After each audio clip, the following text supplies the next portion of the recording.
السلام عليكم ورحمة الله وبركاته. اهلا بيكم في فيديو جديد من قناة اشرح لي.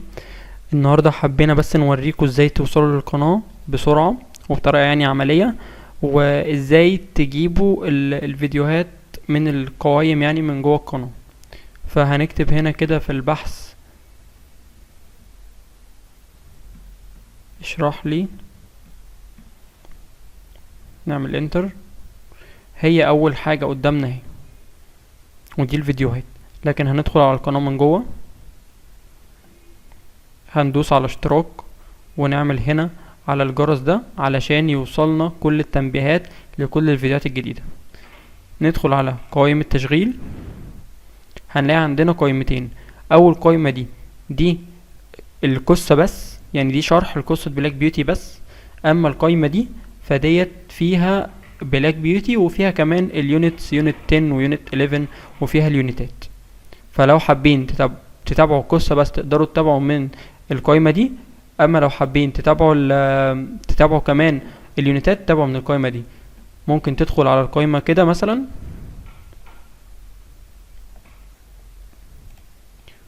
ولو دوست هنا هيتعمل كده حفظ للقائمة عندك، تقدر توصل لها بسهولة. تطلع تاني على هنا، تقدر توصل لها بمنتهى السهولة من القوائم بتاعتك اهي. بس حبينا نوريكم بس كده، وندخل بقى على الدرس الجديد بتاعنا.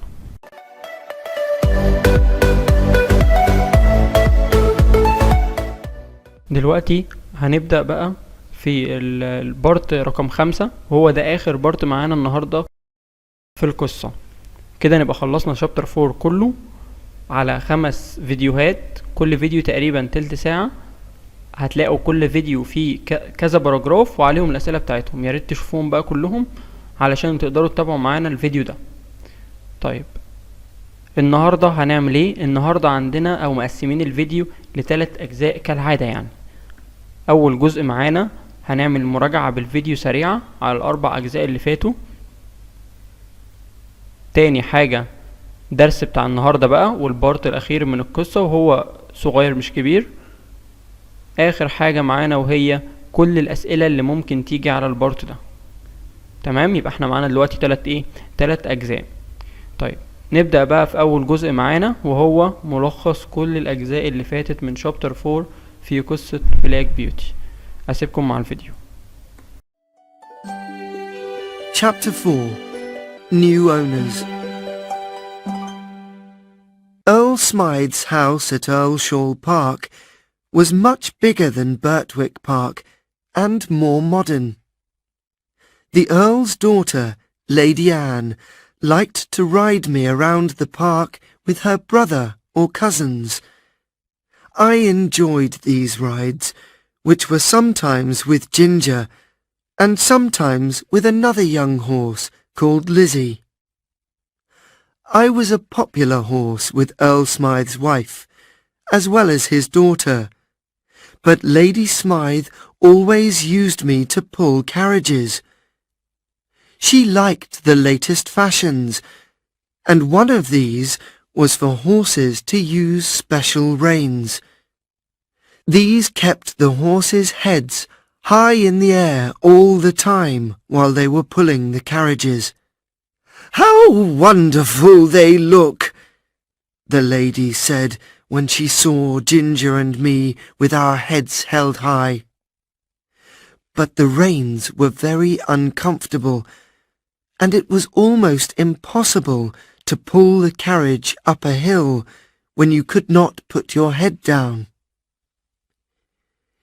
"If they do not tighten the reins more, I will do what they ask me," said Ginger. "I can see that this is a good home and that they are good people, but if they tighten them any more, there will be trouble." I did not like these reins at all, but Ginger and I continued to work hard. But every day they tightened the reins a little more. One day we were both in a carriage together, The lady decided that she wanted the reins to hold our heads up even higher. I could see that Ginger was not happy. Before she could tighten the reins, Ginger began to kick so hard that she fell to the ground. I fell too, and we both had to be cut from the carriage as soon as possible. We were both hurt after the fall, and we were taken home. Earl Smythe's helper, York, was angry about the special reins, but there was nothing he could do to stop Lady Smythe's love of fashion. He washed our wounds with hot water, and it took a long time before we recovered.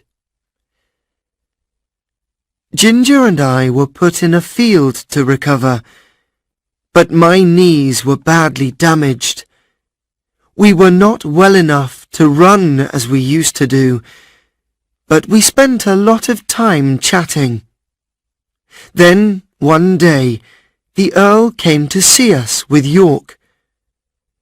"I spent good money on these horses," he said, "but if they cannot pull a carriage, we must sell them."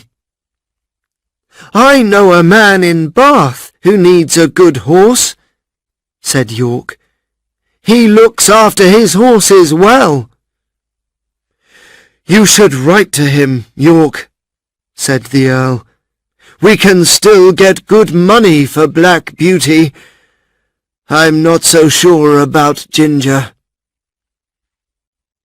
A week later, I was taken away from the field and said a quick goodbye to Ginger. I was taken in a train to the town of Bath. It was my first journey on a train, but the experience was not a bad one. My new owner lived in a small house in the town, and he had many horses. People could hire the horses for a day. This meant that many of them were not good drivers. I was a gentle horse, so my new owner often let bad drivers take me because he knew I would behave well. Some of these riders pulled the reins so hard that it hurt my mouth. Some did not use the reins at all, so that I did not know what to do. Others did not understand that a horse cannot work when it has a stone in its foot. One driver complained that he had hired a bad horse because I could not walk very fast. The stone in my foot was very painful, and it was very difficult for me to get home again.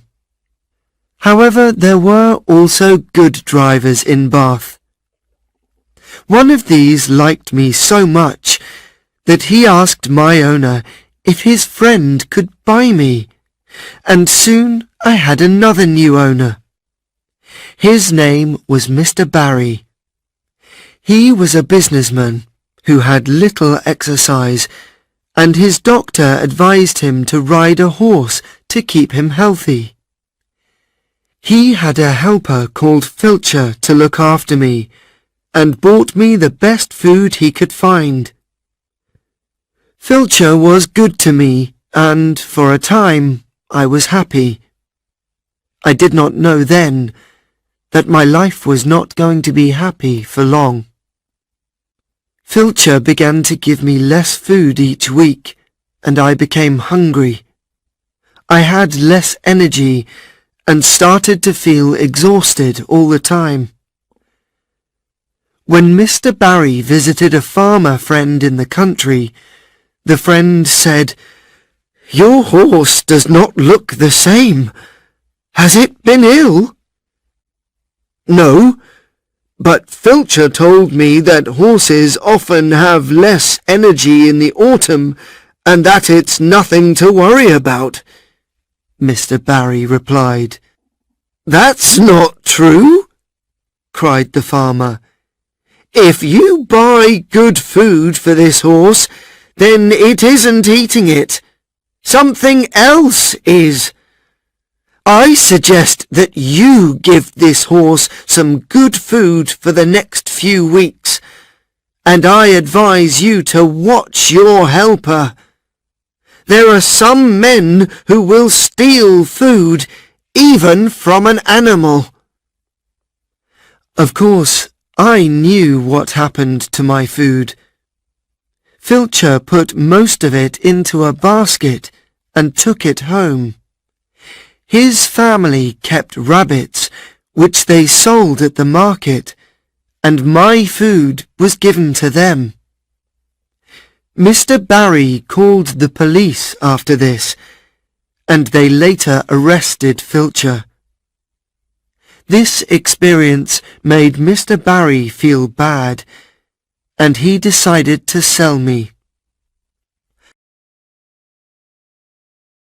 نبدأ بقى وناخد كده أهم الكلمات اللي على البارت ده اللي بعنوان at the market of horses في سوق الخيول. دي أهم الكلمات اللي في البارت ده. هو بارت صغير وعليه أسئلة مغطياه كله بشكل كامل زي ما تعودنا في الفيديوهات اللي فاتت.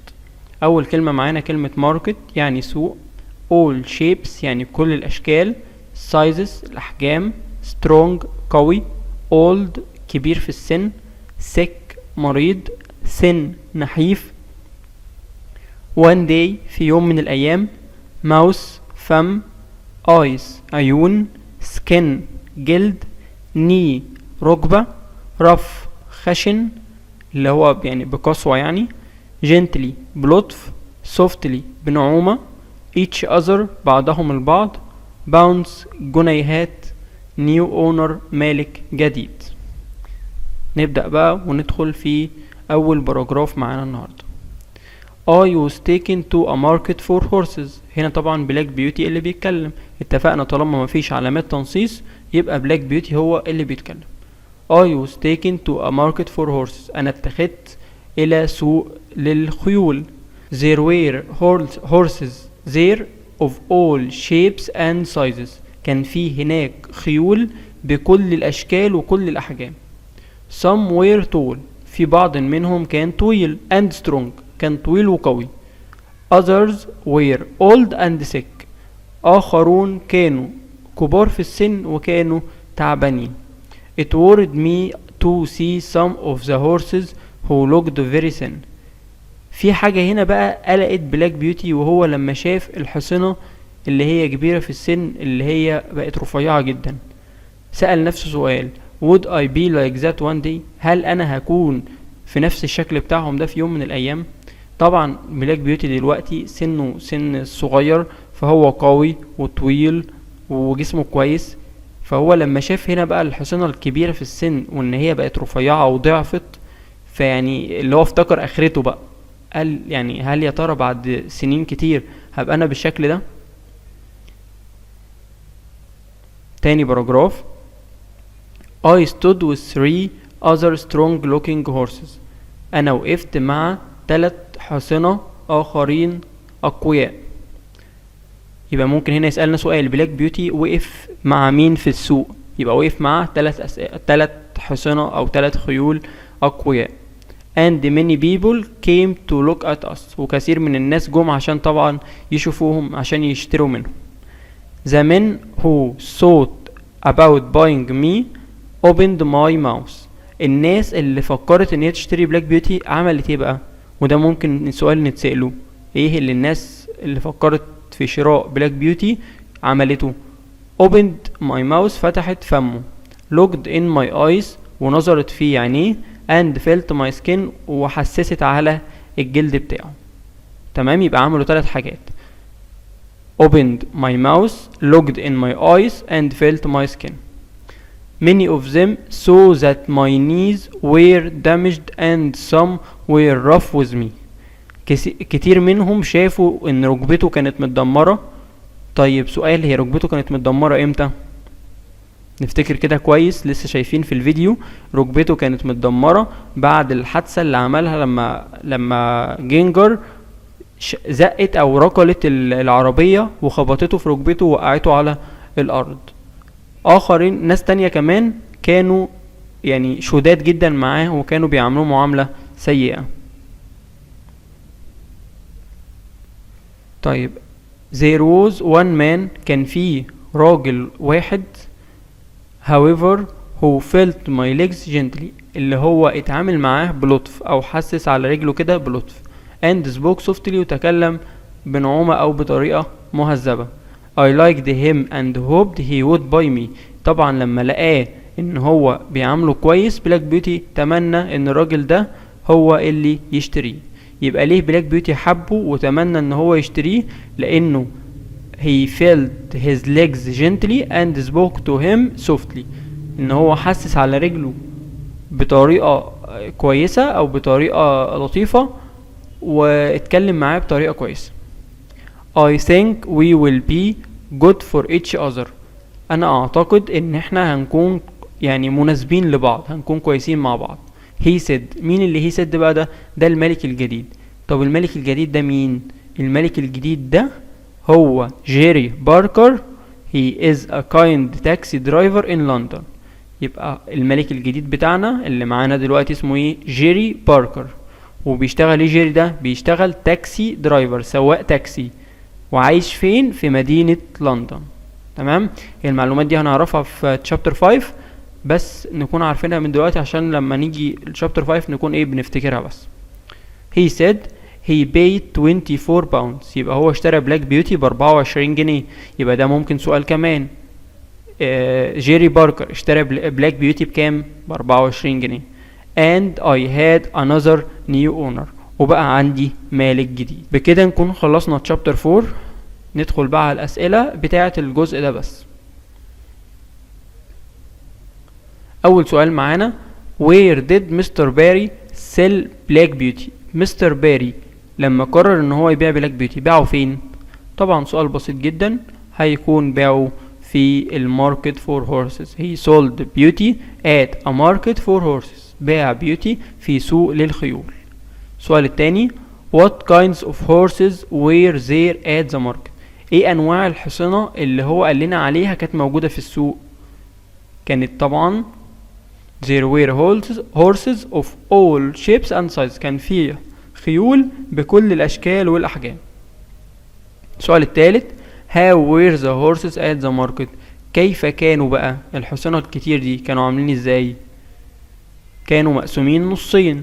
some were tall and strong، في منهم كان طويل وقوي، and others were old and thin، واخرين كانوا كبار ورفيعين. السؤال الرابع why do you think Black Beauty wanted to see thin horses at the market؟ ليه تعتقد ان بلاك بيوتي كان قلقان لما شاف الحصنة اللي هي الرفيعة جدا ديت في السوق؟ احنا قلنا السؤال دوت ان هو ايه افتكر النهاية بتاعته، او افتكر يعني تخيل كده لما هو هيمر الزمن بيه بقى شكله هيكون عامل ازاي. he was worried about his future، كان قلق من مستقبله. he might be like that one day، هو ممكن يكون زيهم في يوم من الأيام. سؤال رقم 5 what did Beauty stand with at the market؟ بلاك بيوتي كان واقف مع مين في السوق؟ السؤال ده قلنا واحنا بنشرح he stood with 3 strong looking horses، كان واقف مع 3 خيول قوية. what did the men who thought about buying beauty do؟ الناس اللي فكرت ان هي تشتري بلاك بيوتي عملت ايه؟ عملت 3 حاجات. اول حاجة they opened his mouth، تاني حاجة looked in his eyes، نظروا في عينيه، and felt his skin، وحسسوا على الجلد بتاعه. سؤال رقم 7 how were the men at the market with black beauty؟ كيف كان الناس بقى، الناس كانوا عاملين ازاي مع بلاك بيوتي في السوق؟ some were rough with him، في بعض الناس كانوا بطريقتهم شديدة مع بلاك بيوتي. او كانوا بيعملوه بطريقة سيئة. سؤال رقم 8. Why did Black Beauty like جيري باركر؟ اتفقنا جيري باركر ده الملك الجديد، هو ما ذكرهوش لينا في الشابتر بس ايه احنا قلناه. Why did Black Beauty like جيري باركر؟ ليه بلاك بيوتي حب جيري باركر؟ He liked him because he felt his legs gently and spoke softly. سؤال رقم 9. How much did Jerry Parker pay for Black Beauty؟ جيري باركر اشترى بلاك بيوتي بكام؟ He paid 24 pounds. هو دفع 24 جنيه. سؤال رقم 10. Do you think that Jerry Parker would be a good owner؟ هل تعتقد ان جيري باركر هيكون مالك كويس؟